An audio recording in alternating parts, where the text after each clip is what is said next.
Là, on va donner la parole à un chef d'entreprise qui connaît les rouages de ces machines et qui sait très bien comment ça se passe en pratique. Donc, Loïc Le Floch-Prigent, je vous donne la parole. Merci beaucoup. Bien, merci beaucoup. Alors, moi, je vais prendre un point de vue d'une orientation complètement différente en disant que je commençais à être chef d'entreprise en 1982 et je suis toujours aujourd'hui en 2020 et que les choses ont fortement évolué à l'égard du droit. La première fois où j'ai été confronté à ça, j'étais président de Rhône-Poulenc et j'avais un directeur juridique qui était un ancien juge d'instruction, plus exactement un juge d'instruction détaché.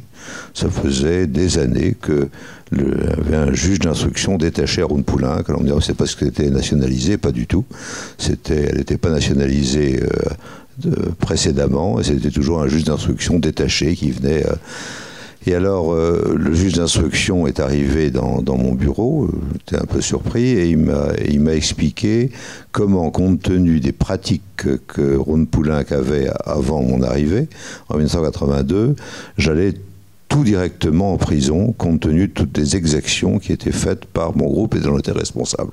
Donc j'ai été ravi de le savoir, et ça n'était que plus tard que ça a été réalisé pour d'autres raisons, mais au cours de ces 40 années, le droit a était de plus en plus important dans l'activité du chef d'entreprise. C'est-à-dire que moi, industriel, j'ai envie de faire de l'industrie.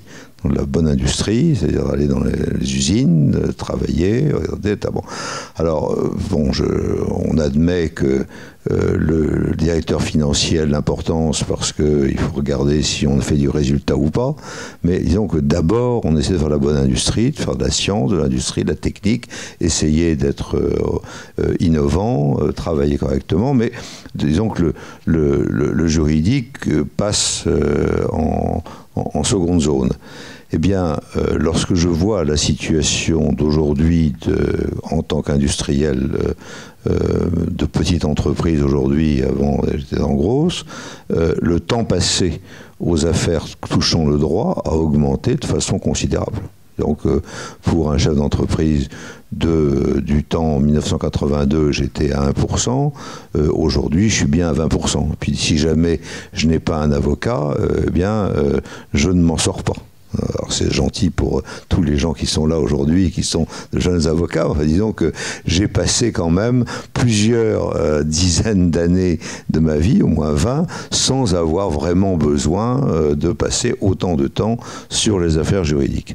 Alors, on peut s'interroger sur la raison pour laquelle c'est arrivé, et là je vais prendre le débat sur la guerre économique. Je pense qu'un des points fondamentaux qui a conduit à l'utilisation du droit dans la guerre économique, c'est la morale anglo-saxonne, la morale de Jimmy Carter et la morale américaine.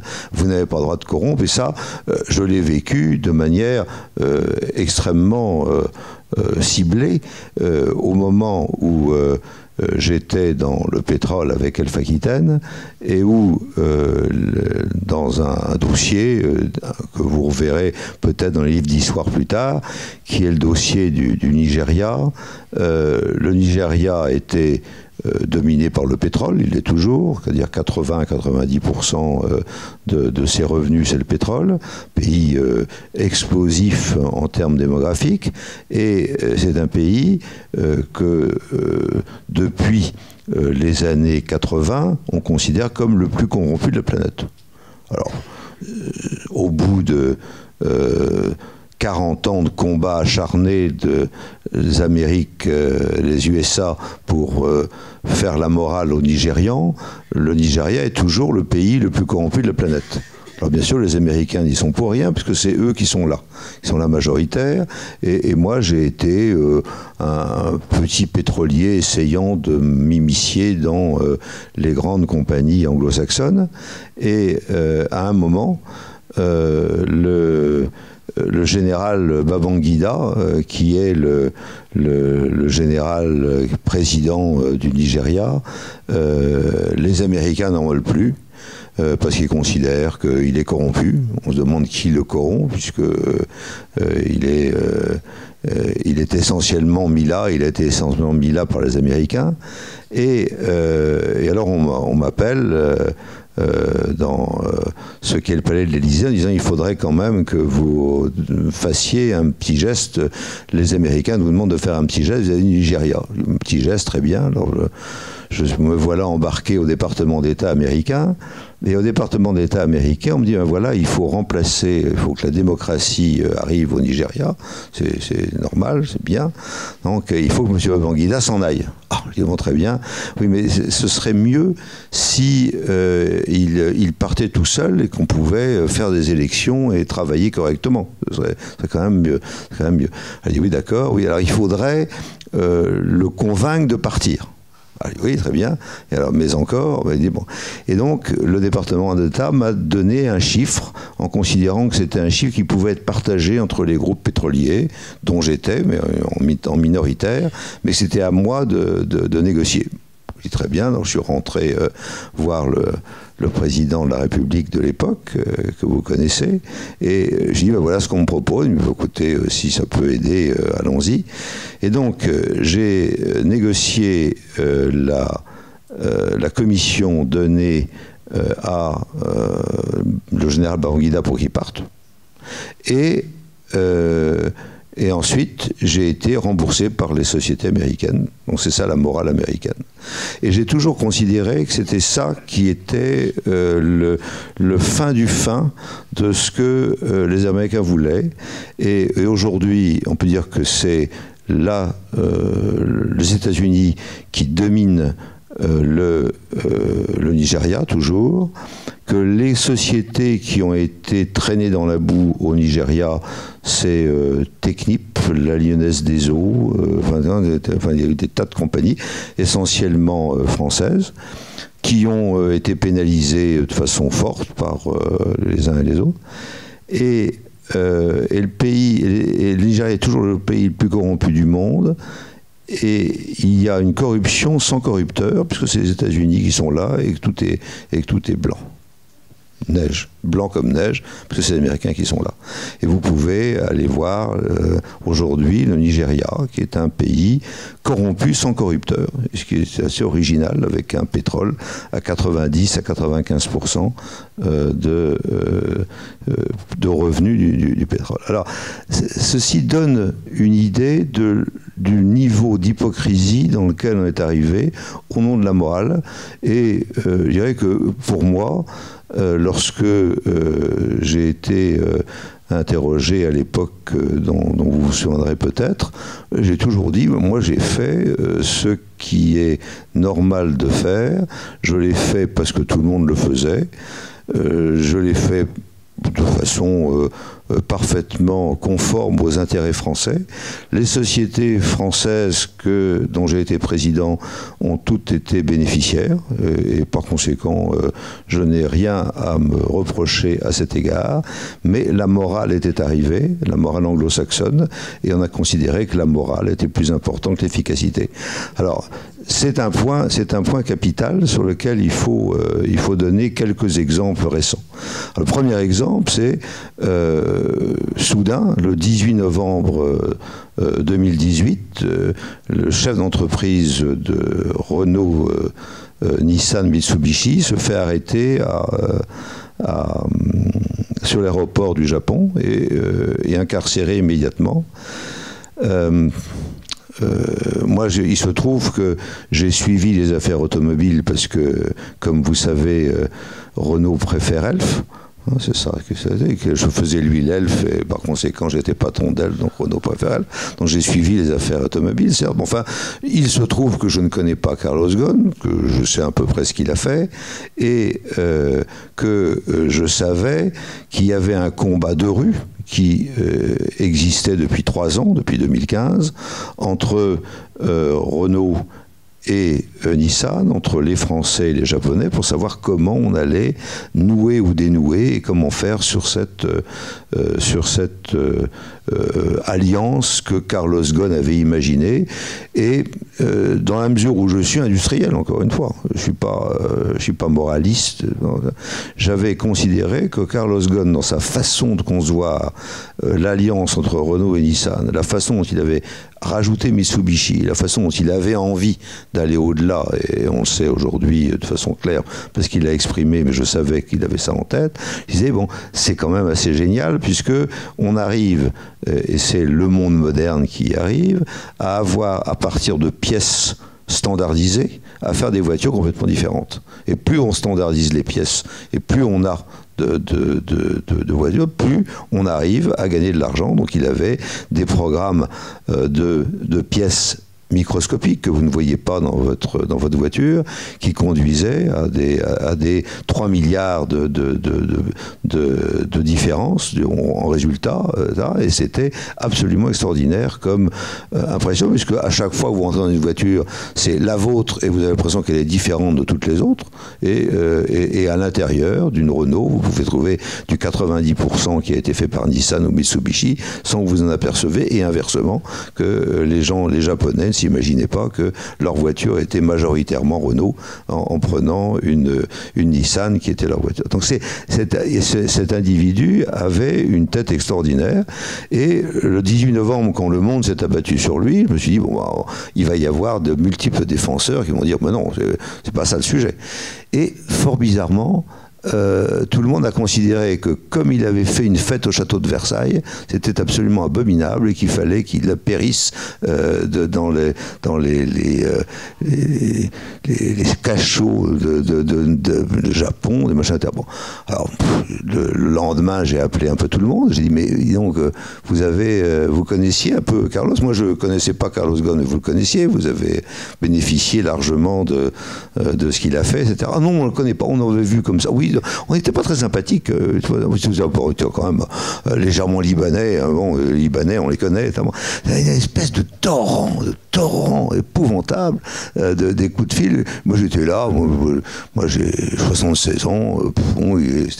Pour moi, c'était un genou que je n'avais pas connu. Enfin, je considérais qu'il avait été brillantissime et qu'il avait porté Renault au firmament après que Renault ait été dans les difficultés, puisque bon, quand il arrive en 2005 pour prendre Renault, on avait deux modèles qui avaient été des modèles qui devaient révolutionner l'industrie automobile, la Velsatis et la Vantime, et on sait que le succès commercial que ça a été absolument extraordinaire, hein, où chacun peut aller.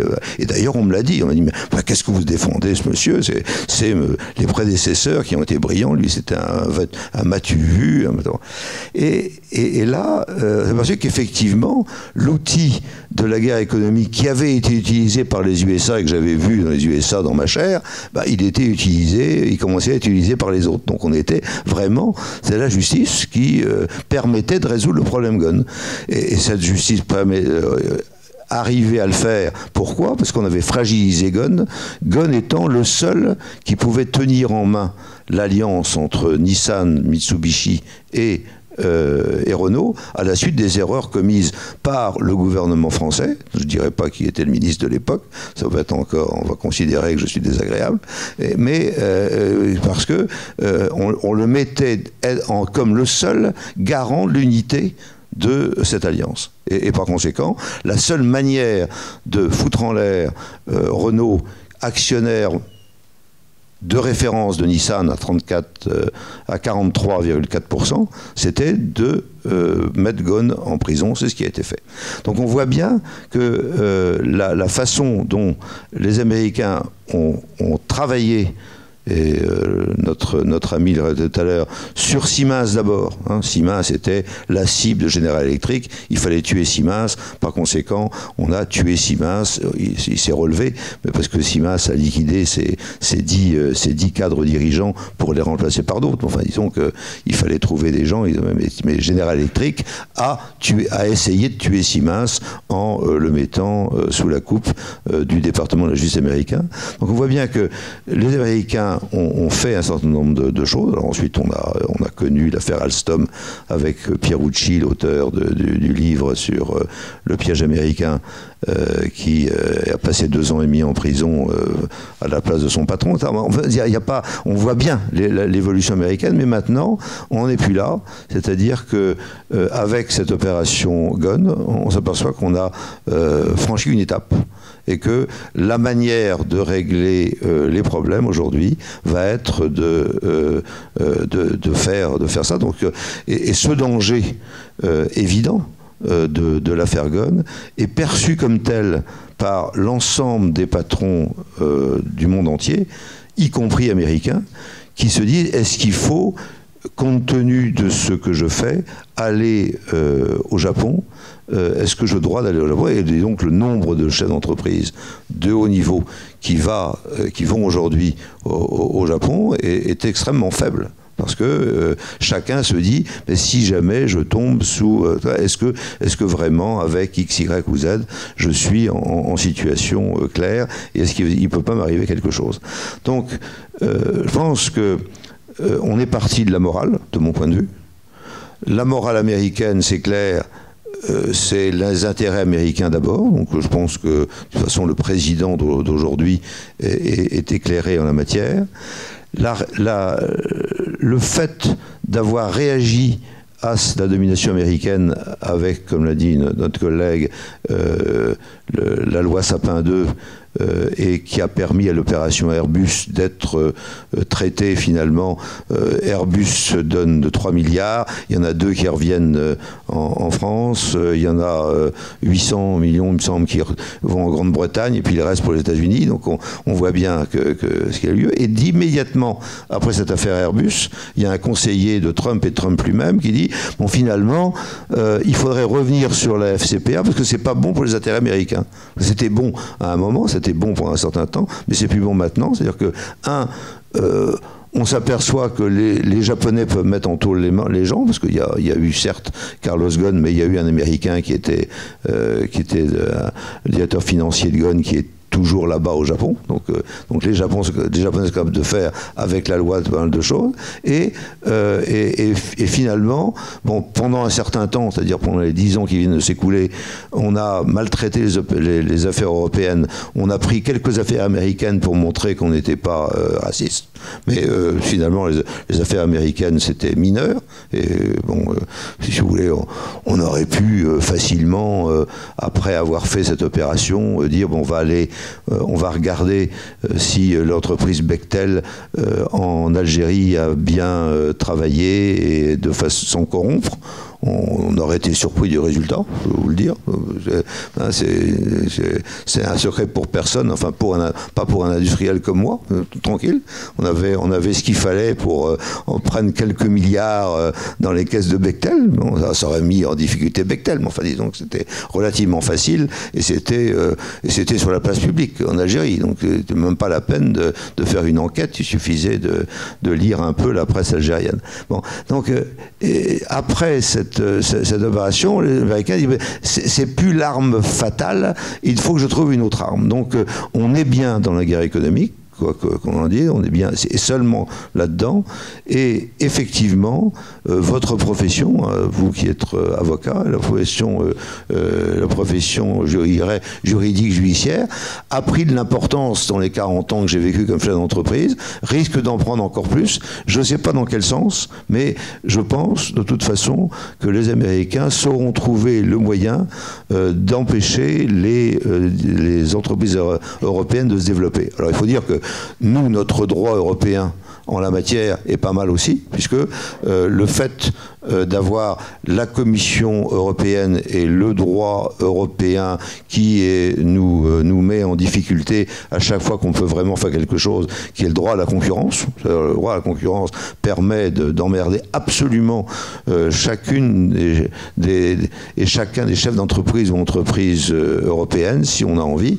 Donc je pense qu'on s'est bien tiré une balle dans le pied avec l'ensemble du droit à la concurrence, concurrence européen. Donc on est assez bon pour nous flageller, mais on risque d'être doublement flagellé parce que les Américains vont essayer de trouver d'autres moyens pour y arriver avec l'aide de tous les juristes français et étrangers. J'en suis absolument persuadé. Mais moi, je suis un industriel, alors je place pour ma part, voilà, j'ai envie de faire de l'industrie. J'ai pas envie tellement de faire du droit. Excusez-moi. Merci. Merci beaucoup Loïc Le Floch-Prigent pour ce voyage au cœur du réacteur industriel et politique également.